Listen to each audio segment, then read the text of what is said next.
masalah gastrik atau asid yang tinggi dalam perut dah. Allah ciptakan kita punya perut kita. Okay, ini adalah kita punya perut. Di dalam dinding perut kita, dia ada satu lapisan mucus. Ni lapisan mucus, dia protect perut kita.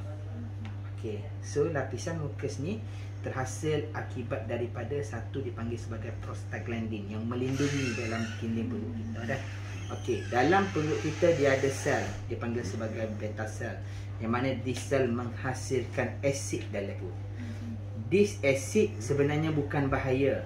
Tujuan asid ni adalah bila mana makanan masuk dalam perut kita, nasi contohnya, dia akan pecahkan kepada partikel yang kecil, smaller particle, barulah penyerapan akan berlaku di bahagian usus. Dia tak serap di bahagian perut kadang.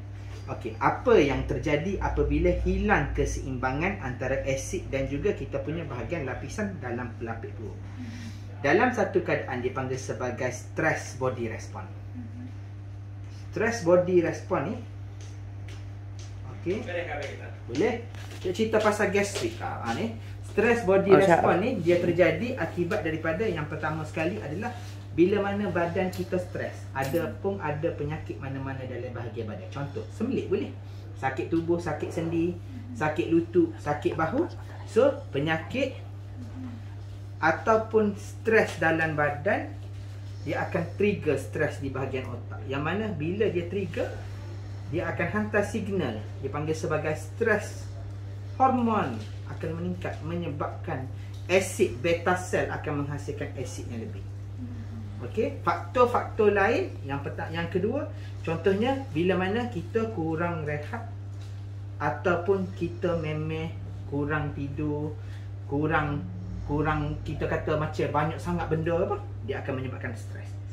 Problem, kita banyak mikir masalah, fikir waktu, fikir waktu ni, fikir waktu ni, badan stres, hormon stres meningkat. Barulah kita sampai di bahagian skip meal ataupun makanan kita tak makan, ataupun makanan pedas atau makanan yang masam. Sebab otak kita akan kenal pasti benda ni sebagai satu benda yang menyebabkan paras gula rendah. Jadi menyebabkan dalam badan kita, bila paras gula rendah, dia akan menyebabkan kita punya energi kurang. Otak kenal pasti stres, terus hasilkan asid yang lebih. Pedas dan masam, stres up dalam badan, terus asid yang lebih. Dan faktor lain seperti mana kita punya gaya hidup, smoking ataupun alkohol, ataupun yang last sekali pengambilan ubat tahan sakit, dan juga kita panggil sebagai steroid ataupun majung apa semua tu untuk wanita dah. This all akan menyebabkan penghasilan asid yang tinggi dalam perut. Dia akan menyebabkan bila asid tinggi, ibarat macam botol Coca-Cola kita koncang kocok, dia akan menyebabkan reflux naik ke atas, menyebabkan GERD di bahagian atas, rasa sesak nafas. Sebab apa rasa sesak nafas? Rasa tak selesa. Dia masuk ke dalam badan, dia panggil systemic response. Sakit kepala, berat bahagian mata, lenguh di bahagian tekuk, bahagian bahu, badan, sendi semua sakit, dan bahagian kaki kita rasa kepas, macam tak selesa. Itu adalah simptom yang mana acidity tinggi. Sama dah macam kat rasa dah. All this actually disebabkan oleh satu stres, najis dan sebagainya, menyebabkan badan kita tak okey. So, ni dipanggil sebagai stress body response. Ini adalah benda yang biasa terjadi. So, apa ubat yang kita bagi? Dia kena tahu. Yang pertama, bila asid tinggi, macam mana boleh terhasilnya asid? Beta cell ni block. Kita kena block. Beta block, lebih kurang kita panggil sebagai proton pump inhibitor. Kita guna yang high end, contohnya Daxilan and so on. Dia akan kurangkan penghasilan asid. Itu satu ubat, dipanggil sebagai PPI, proton pump inhibitor. Yang kedua, kita kena buangi, yang mana boleh meningkatkan gut motility and so on. Kita panggil domperidone. Dia bantu untuk buangi sedawa, anti nausea, tak sebagi noyo, mutuh, tak sebagi kurang reflux semua. Dia panggil domperidone, ubat yang kita akan guna. Okey.